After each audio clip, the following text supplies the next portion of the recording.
Program Makan Bergizi Gratis, atau MBG, lahir dari niat mulia untuk memberikan masa depan yang lebih baik bagi anak-anak Indonesia. Program ini memastikan setiap anak sekolah di Indonesia mendapat asupan gizi cukup untuk belajar dan tumbuh optimal, tanpa terkecuali. Ini adalah janji pemerintah untuk generasi penerus bangsa, agar tak ada lagi anak belajar dengan perut kosong, dan setiap anak memiliki kesempatan yang sama untuk sukses. MBG bukan sekadar bagi-bagi makanan, tapi upaya membangun sumber daya manusia unggul yang siap bersaing di masa depan. Dengan makanan bergizi di sekolah, diharapkan angka stunting turun, prestasi naik, dan kesenjangan sosial berkurang.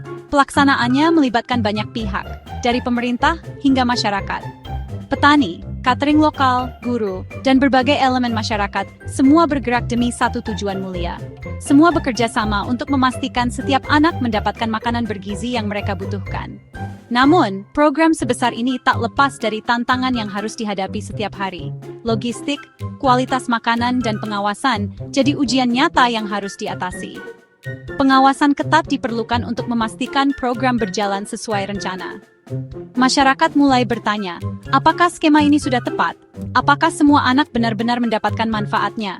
Apakah janji nutrisi benar-benar terpenuhi di seluruh negeri, termasuk di daerah terpencil? Pertanyaan-pertanyaan ini jadi pemicu evaluasi besar-besaran untuk memastikan program ini terus berjalan dengan baik. MBJ kini berada di persimpangan antara harapan dan realita, dan kita semua harus bekerja keras untuk mewujudkan harapan tersebut.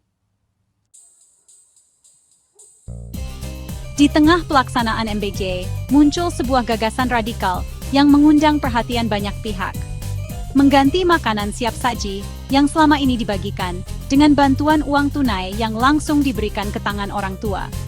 Ide ini muncul dari keinginan untuk memberikan fleksibilitas dan kepercayaan lebih kepada keluarga dalam menentukan sendiri kebutuhan gizi anak-anak mereka. Para pendukung skema ini percaya bahwa orang tua adalah pihak yang paling memahami kebutuhan anak-anak mereka. Dengan uang tunai, mereka bisa membeli bahan makanan segar seperti sayur, buah, dan protein yang sesuai dengan selera dan kebiasaan makan keluarga masing-masing.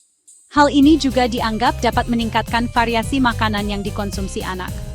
Selain itu, skema uang tunai dinilai lebih praktis dan efisien karena mengurangi risiko distribusi massal yang seringkali menimbulkan masalah logistik.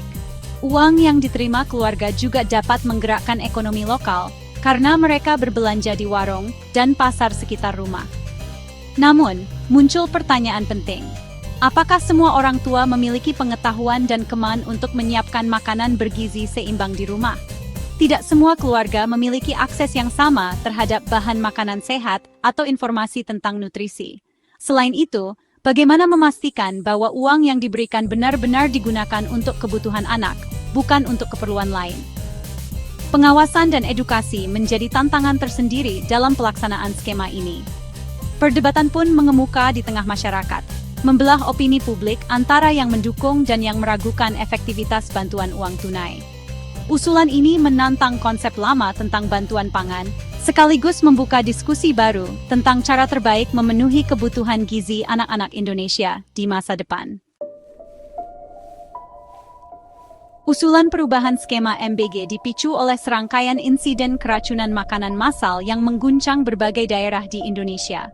Dalam beberapa bulan terakhir, kasus-kasus ini menjadi perhatian nasional, menyoroti betapa rentannya sistem distribusi makanan di sekolah-sekolah.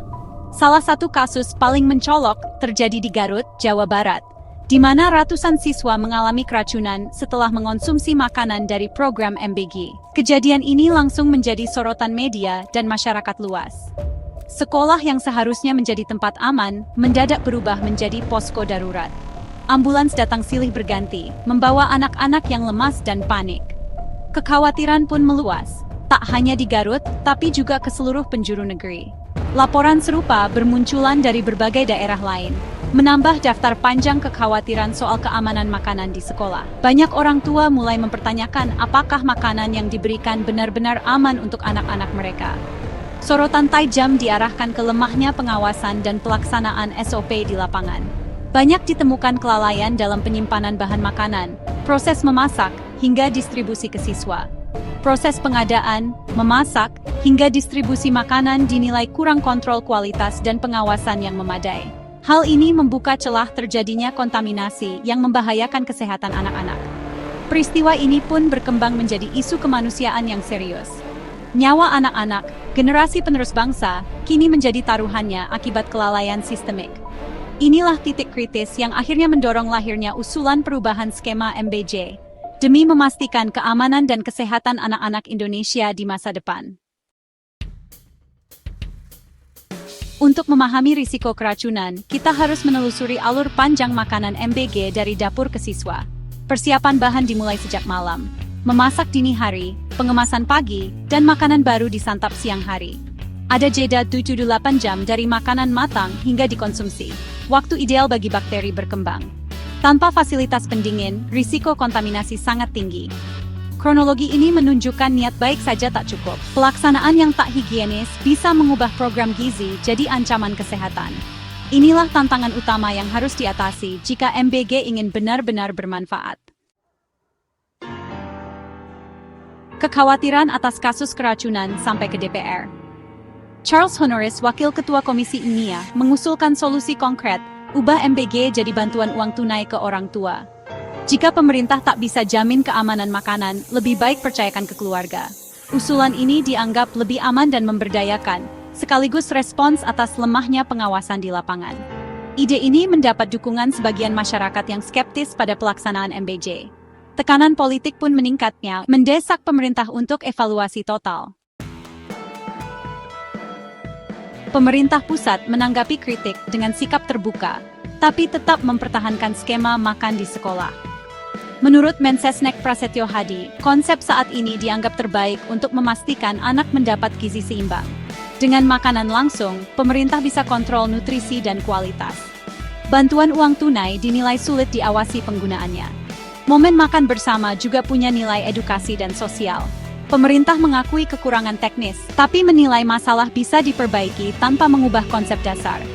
Fokus tetap pada intervensi gizi langsung di sekolah. Pemerintah tak menutup telinga terhadap kritik, evaluasi dan perbaikan jadi komitmen utama.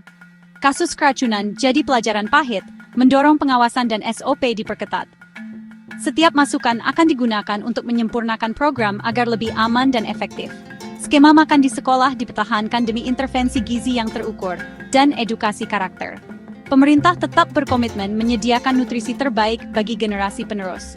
Namun, ruang evaluasi selalu terbuka. Dialog antara pemerintah, DPR, dan masyarakat harus terus berjalan. Tujuan bersama setiap anak Indonesia belajar dengan perut kenyang, tubuh sehat, dan masa depan cerah.